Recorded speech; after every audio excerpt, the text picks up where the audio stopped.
You can experience it, in multiple different ways. So sometimes when I'm riding my dirt bike in the forest, and I Hmm. actually ride electric dirt bike, so it's completely silent, and I can Yeah. enjoy the birds singing and all that stuff. Then that's a bliss, right? Because Hmm. you have to focus on the obstacles in front of you. You can't think about anything else. I'm Julie B, and they don't teach this in business school.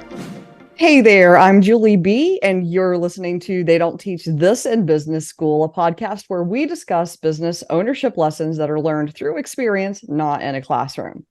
Today, I'm welcoming Max Azarov to the show. Max is the co founder and CEO of NovaKid, an online English as a second language learning platform that's reinventing the way children aged 4 to 12 learn English.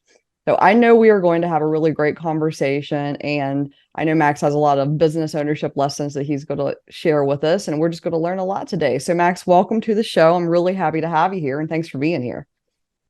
Hello, Julie. Thanks for inviting me over. Yeah. So, Max, why don't we start off with why don't you just give us a brief overview of NovaKid and your role in the business?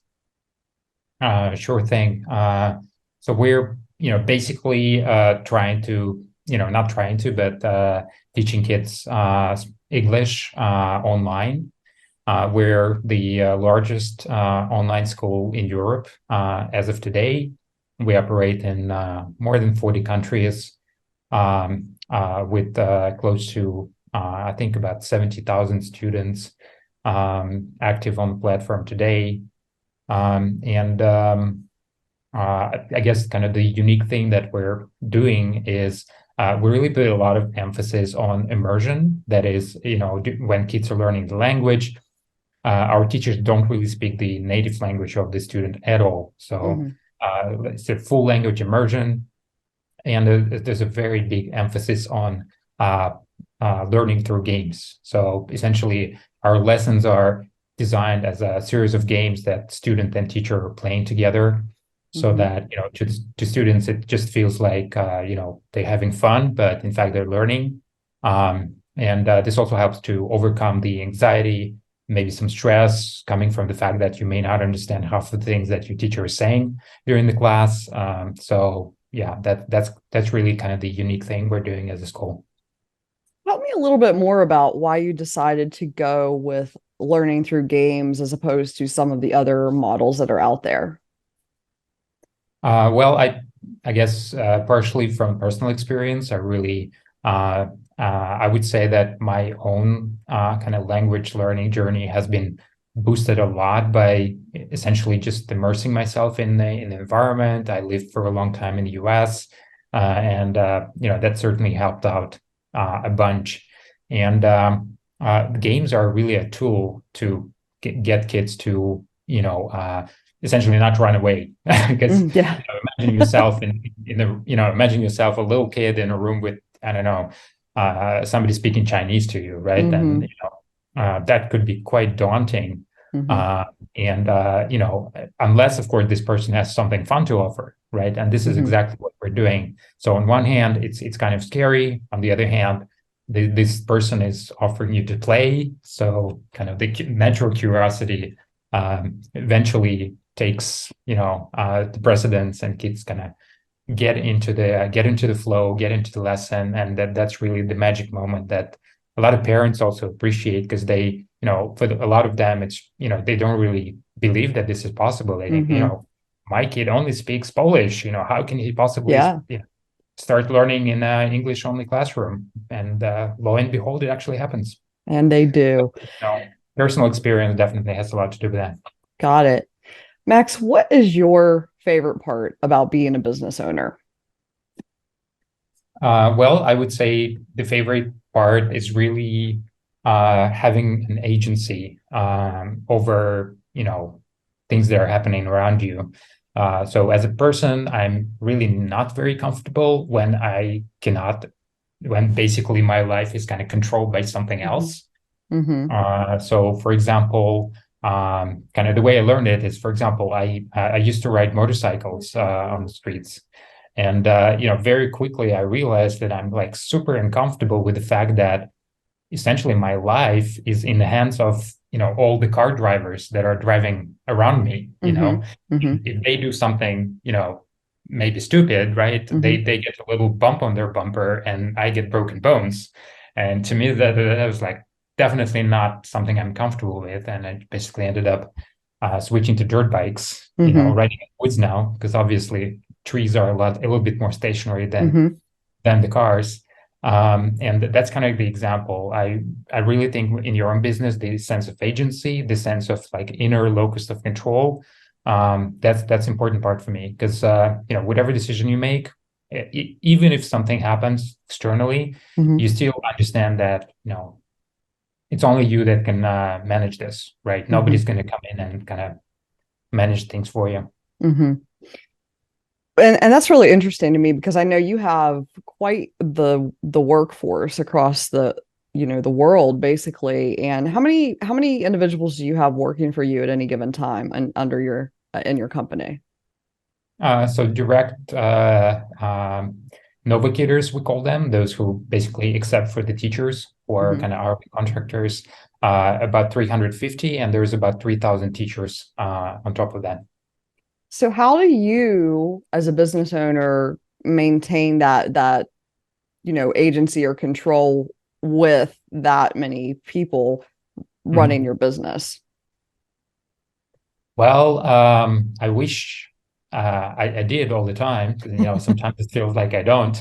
I think the only way you do it is through your team, of course. Just to make sure that you have a team of similarly minded individuals who Mm-hmm. enjoy controlling their own destiny. Because obviously, kind of the worst things that can happen is if you hire somebody and they come back to you every couple of days and kind of look into your mouth and say, okay, Max, what should I do next? Mm-hmm. And it does happen. Sometimes Mm-hmm. you make the wrong hires. You just need to admit it and kind of move on. Mm-hmm. But ultimately, I think that's pretty much the only way to go, especially in a remote company. NovaKid is fully remote company.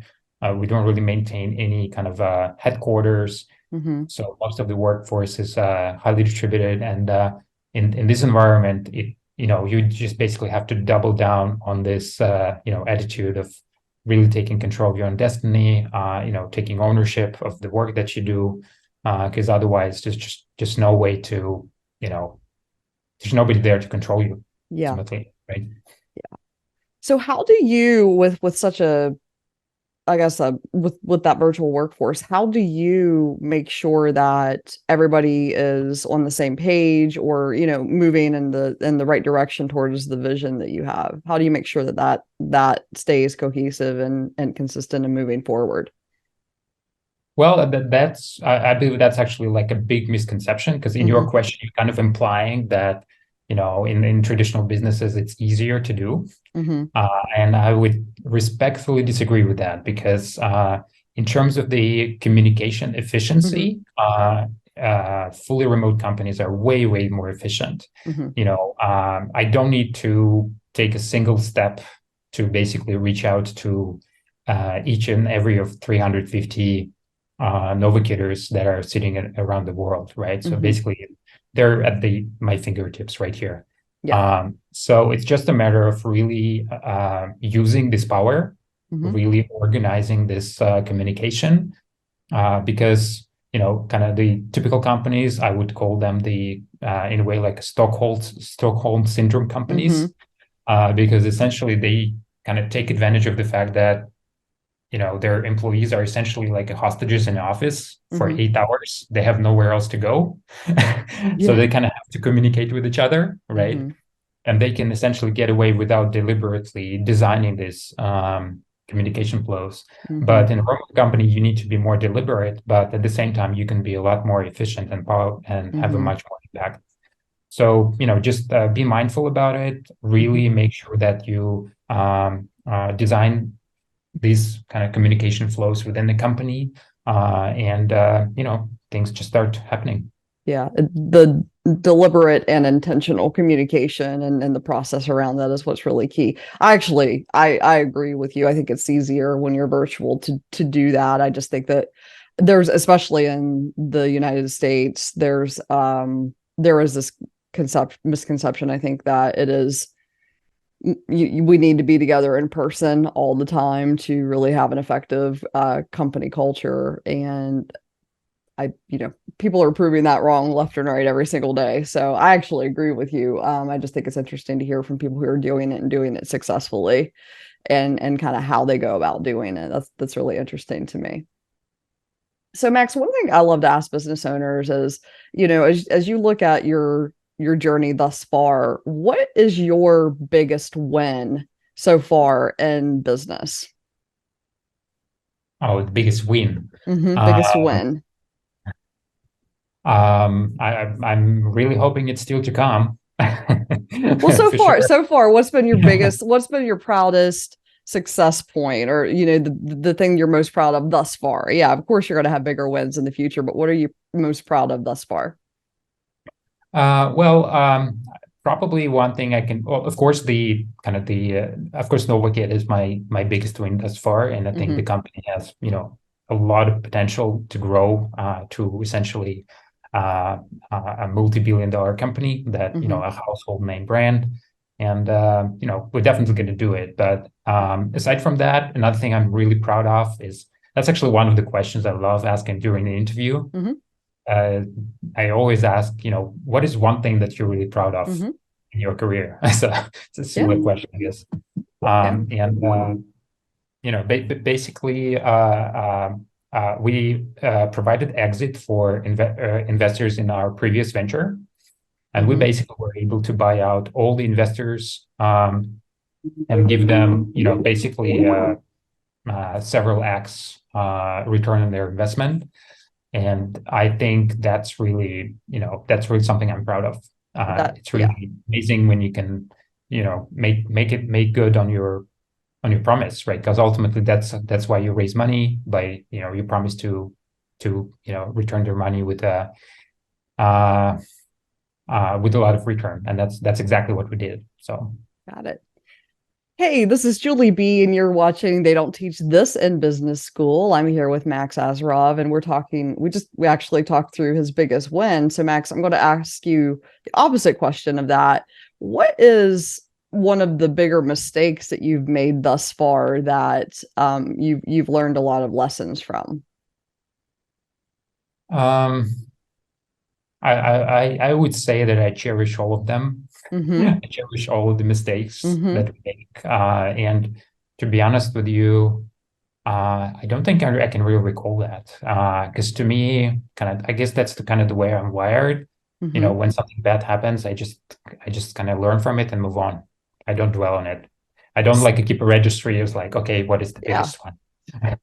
So what's the biggest, I guess then, what's the biggest lesson you've learned thus far in business, just in general? Um, well, probably I would say one of the biggest lessons is that um, you know, things change very quickly, especially when you're working with a high growth company. Essentially, your job changes, on a ongoing basis. You start Mm-hmm. by being a CEO. Maybe your title doesn't change, but Mm-hmm. your actual job changes a lot. You start with, CEO of like 3-person company, and like maybe 4 years later, you're CEO of 300 people company, right? So Mm-hmm. that those are very different jobs, and as a result, you just have to learn quick. You have to learn really fast, and that's kind of the key. Mm-hmm. Another thing, you have to enjoy it. If you do not enjoy the process, you just cannot be a great CEO. Because, if you hate your job as a CEO, then, I can only imagine how you can, inspire the rest of the team, right, to be great at their job. So Yeah. that's something that's also important. Has there ever been a time in business where you haven't enjoyed what you were doing, or when you haven't enjoyed being the CEO? Oh yeah, absolutely. Yeah, totally. Totally. There was, I would say as recently as maybe about 1 year ago, there was a time when, I just realized that, the Monday is actually the kind of the most dreaded day of the week for me, Mm-hmm. right? Mm-hmm. And when I realized that, I just it dawned on me like, okay, something is really broken here. I'm hating to, I hate to work on my own company. Yeah. something needs to be done about that. So, and clearly that's a big signal. Mm-hmm. And I think to me, kind of the first thing that was important was just admitting that, hey, Mm-hmm. it's happened. Mm-hmm. You know, this is the state I'm Yeah. in. Mm-hmm. And yeah, I mean, and also admitting that it's okay. You Mm-hmm. know, something to be ashamed of. Everybody gets to this point Mm-hmm. sometimes in their lives. And important also that I'm the one responsible for pulling myself out of this, Mm-hmm. right? Mm-hmm. There's no magic pill that will make me feel better or something like this. So okay, maybe there is some magic pill, but I'm a kind of old-fashioned guy. Mm-hmm. So yeah, basically kind of did some soul searching, Mm-hmm. what really doesn't click. And actually one of the things that surfaced was that really we grew as the company grew a lot. We lost this kind of emotional connection Mm-hmm. between myself and the team, and kind of realized that I'm just not getting emotional feedback. Mm-hmm. You know, we basically we jump in on our calls and we just jump straight into business, all right? And Mm-hmm. there's no like how are you like type of thing, right? How are your kids, et cetera, et cetera. So really it's so easy to just cut the small talk, cut it away and just go straight to business when you're Yeah. online. And it's so tempting because it's efficient, right? It feels Mm-hmm. efficient in the moment, but in a long term, what I found is it really bites you in the ass. Yeah. So basically, I started investing more in just talking to people, learning about their lives, telling about my life, Mm-hmm. uh, maybe putting myself in vulnerable positions sometimes, like explaining that I also have some bad feelings sometimes Mm-hmm. and stuff like that. So um, that's what brings you closer Yeah. to other people, right? Ultimately, and that's what kind of helped me to get over this. A lot of business owners, I think, experience this phenomenon of it being lonely at the top. And it sounds like maybe that was part of what was going on there because you mentioned losing that emotional connection with your team. Have you experienced that feeling of it being lonely at the top? And if you have, like, what have you done to curtail that somewhat? Yeah, definitely. I would Mm-hmm. say what I just described was, Mm-hmm. being lonely was a big part of that. Not only lonely, but I even felt like, I'm just not enjoying the team. I don't Mm-hmm. want to be part of that team. So it's Mm-hmm. actually like even worse than being lonely, right? Yeah. You be part of something you don't want to be a part of. Yeah. So yeah, totally. And I think the only way is to really, as I said, to just allow yourself to build emotional connections, Mm-hmm. because some people may look at it as like the old farmer saying says that Mm-hmm. don't get emotionally attached to your animals because Yeah. Yeah. uh, some old Texan saying, I guess. Mm-hmm. But you shouldn't be looking at your team as a stock Mm-hmm. Yeah. that you're going to turn to bacon one day, right? Mm-hmm. It's those are human beings that are there to actually support you, Mm-hmm. to make you to make you a success as well, make the Mm-hmm. company success and you a success by extension. So even though sometimes you do basically have to make difficult decisions and part ways, that does Mm-hmm. not mean that you cannot build emotional connections with them. So yes, it makes it more difficult to fire people when you Mm-hmm. connect with them, but I think it's at the end of the day, it's the trade-off is worth it. So if you work with people that you're not relating to, Mm-hmm. you know, having experiencing this pain for just like say one day when you have to fire someone that you kind of care for, Mm-hmm. uh, versus being miserable for the rest of the rest of the time. I think Yeah. the choice is pretty obvious. Absolutely. Yeah. That is one of those things where the hire slow, fire fast thing is, I don't know about the hire slow sometimes, but definitely the fire fast, because as soon as you know, as soon as I've experienced this, as soon as I know as a business owner that I need to let somebody go, it is just nothing but pain up until the point they actually leave the company. And even before then, you usually have an inkling that something's off. Yeah, And it really, it's probably my least favorite thing to do in business is when I have to let somebody go. And thankfully, I've been fortunate enough to be able to hire people who I don't, we don't often get there, but every once in a while, I think every business owner hires somebody that isn't a good fit, and you don't really know that until you work with them. And yeah, that's a tough one, but that is definitely one you gotta do, because otherwise it can make work just not it can make it actually feel miserable at times if you're working with people that you don't really like. So, or you don't, it's not even that you don't like them, it's just that you just don't necessarily get along with them, or they're not a good fit for your company. totally, totally. Yeah. Hey, you're listening to They Don't Teach This in Business School. I'm the host, Julie B. I'm here with Max Azarov, and we were just talking about some things to do with team and what I would call burnout and being lonely at the top. But Max, I want to shift gears here a little bit and ask you some questions that are a little bit more lighthearted. So, how do you define success for yourself, Max? For myself personally, is basically just doing the things I love Mm-hmm. doing. So if this is the state I'm in, Mm-hmm. I think the kind of the most blissful state that you can be in is this state of flow, they Mm-hmm. call it.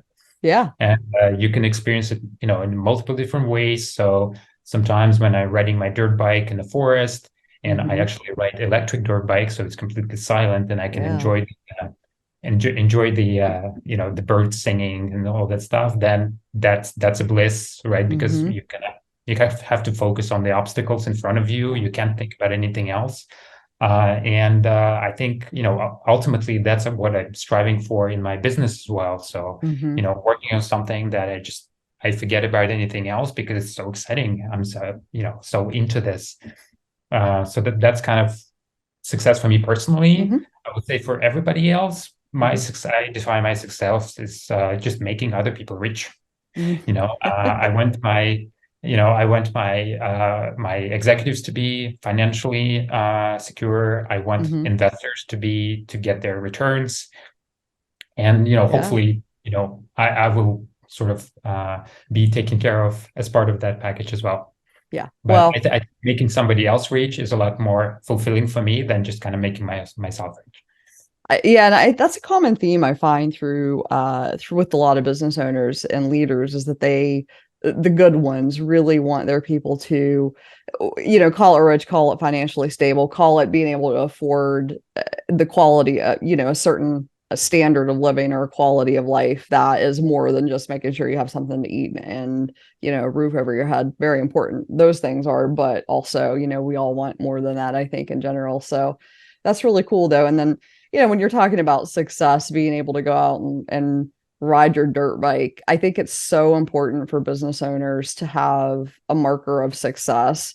That is something that, isn't based on a bank account. It's something that they can do. For me, example, one marker of success for me is if I can meditate most days, because, I enjoy that. And it's not something that's based on, the number of my bank account or the number of employees I have. Is very intrinsic to me because of how it makes me feel. And I think that's really important. So I really love that dirt bike piece. I can just imagine you out there on your electric dirt bike. Where are you located again? In Turkey. So nowadays I'm Okay, based so in Turkey. you've got some good trails there to to Yeah, there's explore. Sure. mountainous areas. There's a Mediterranean Sea. Yeah, it's beautiful. Yeah. So I'm curious then, in terms of, you just defined success for us. What kind of legacy are you hoping to leave? Is it along those same lines of, making the people who your stakeholders, basically your employees, your Mhm. investors, is it making their lives better? Is there any legacy beyond that you want to leave? Well, ultimately, hopefully there will be some impact. So, Mm-hmm. maybe somewhere in the history books I will be mentioned along, some Mm-hmm. kind of breakthrough. Maybe in technology, maybe I'll have something to do with that. Maybe kind of challenge Elon Musk a little bit Yeah. at some point. So I'm not. That's something that I would be keen on because I'm engineer by training and Mm-hmm. very much interested in kind of new technologies. That's why I'm not riding a gas bike. That's why I'm riding electric, because it's, Yeah. it's the next wave of technology. It's, uh, it's off the beaten path, so to speak. So that's kind of one thing. But, also very kind of in a very simple way, I would love my kids to be happy, to grow up happy individuals, to have really, great relationship with them. I'm intentionally spending as much time as possible with them, and that I think is also important. So really relationships, Yeah. building as many relationships so that at the end of the day, when the time comes to leave, there will be some, as many people as possible with some good thoughts about me. Yeah. They would say, it's a shame that Mark left us. Your answers are so great because in the last couple of questions, you definitely have this work life integration or harmony. It's very clear that it sounds like they're separate, but you also have they flow together as well. And I think that that's really work-life balance to me has always been a kind of I don't want to say triggering, but not the right term, because it means you're shuffling, you're constantly taking from one side to give to the other. And I think for Yeah. business owners, it's really more about making sure things are integrated in a way that creates kind of a harmony, so that you will have that relationship with your kids, and you make it an effort to have that relationship with your kids, but you're also going to have those relationships with your employees, your stakeholders, the people in the tech world that are going to write that article about you, that help you leave that legacy. It's all balanced in there, and I really hear that, and I really appreciate that. Do you have any thoughts on that, specifically about how you make sure you are making that harmony and integration between your work and your personal life? Yeah, I like the way you put it. I also don't like this balance. Mm-hmm. I would rather say life work harmony is the Mm-hmm. better way to mention it, Mm-hmm. because if you think about it, work is basically the majority of the time, Mm-hmm. like a Yeah. waking hours. Yeah. If we assume like a normal 8 hour working day, Mm-hmm. we talk about 60% of waking time essentially spent on work, and nothing but work, right? Mm-hmm. Even if we don't include commute and everything else into that equation, and just basically treating it as a kind of like a parasite that's just sitting there and sucking like Mm-hmm. the life out of you. I mean, Yeah. that's really, sad kind of configuration. So rather this, just embrace it. Like, okay, this 60% should be the source of your happiness, right? Mm-hmm. They should be the source of your inspiration. Yeah. I know it's not easy for everybody to do that, but it is possible. It is possible. And let's say if you're miserable in your job, especially if you're a business owner, you can do something about it. And that should be definitely the attitude, is rather than trying to take away from your job, from your business and give it to Mm-hmm. your family. Try to harmonize those things. Mm-hmm. Because if you're happy, then suddenly your family will also be happy, because they will be happy to interact with you. They will be happy to spend time with you, and so on. Yeah, absolutely. Well, Max, I have so enjoyed this conversation. I appreciate you being on the show today. And I ask all of my guests this last question. If you were going to teach a course or a seminar to people who might want to become business owners one day, or who are interested in becoming entrepreneurs, what's the one main point you would want them to get from your class? Well, I would definitely want, you know, uh, probably one point is that there's really no one point. Is that it's really a journey, and no one will really teach you how to do it. Mhm. And just kind of be prepared for that. It's going to be your own unique experience. It's like an Anna Karenina, every happy family is the same, and every unhappy family is unhappy in their own unique way.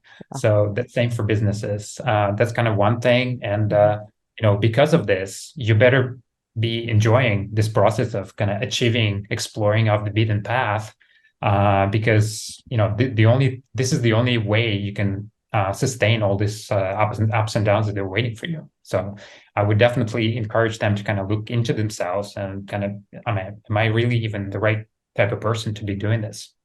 That's great advice. Well, Max, I have so enjoyed this conversation, and I know the business owners who listen to this will enjoy it as well. I just want to thank you again for being on the show today. It's been a really great conversation. Thank you very much, Julie. And that is a wrap on this episode, but please be sure to subscribe to this podcast on your favorite podcasting app so that you don't miss out on any future conversations. I'm Julie B., and they don't teach this in business school.